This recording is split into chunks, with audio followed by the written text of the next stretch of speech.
Welcome to the News Hour. Residents of Jamaica hunkered down today as heavy rains and punishing winds from Hurricane Beryl pounded the island. Power was out across much of the capital, Kingston. The center of the Category 4 storm passed just south of Jamaica this afternoon. At least 6 deaths have been attributed to Beryl since it began its march through the Caribbean earlier this week.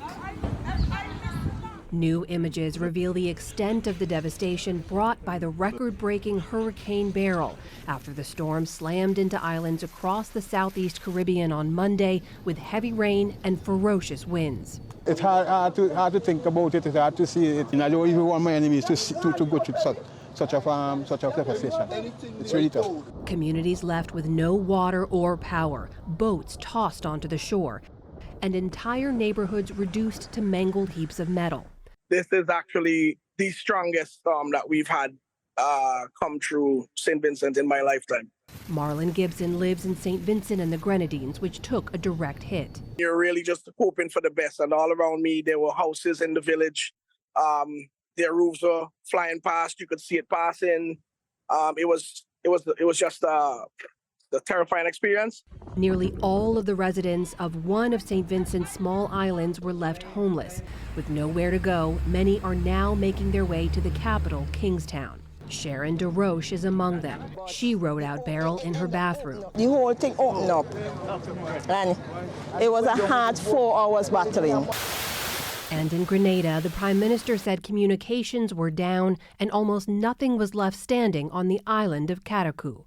Satellite images showed a grim before and after from above. To see this level of destruction, it is almost Armageddon-like, almost total damage or destruction of all buildings, whether they be public buildings, homes, or other private facilities. Relief efforts by the United Nations, local governments, and nonprofit groups are now underway across the region.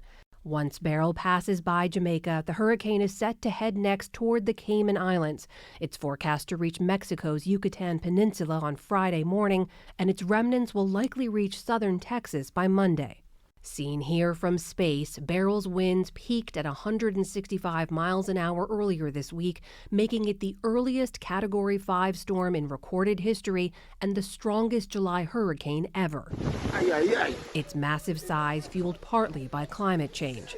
Michael Lowry is a meteorologist and hurricane specialist for WPLG-TV in Miami. There's no doubt that the warmer waters are due primarily because of the warming climate, and we are seeing the effects of that in stronger hurricanes. Hurricane Beryl moved over the warmest waters that we've ever recorded in the Atlantic, going back 40 plus years. This unprecedented storm, Lowry says, is kicking off what's expected to be one of the most active hurricane seasons on record.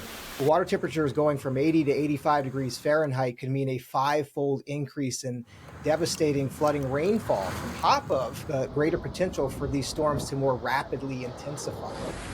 And as countries in the storm's wake reckon with Beryl's aftermath, weary residents are preparing for a long hurricane season ahead.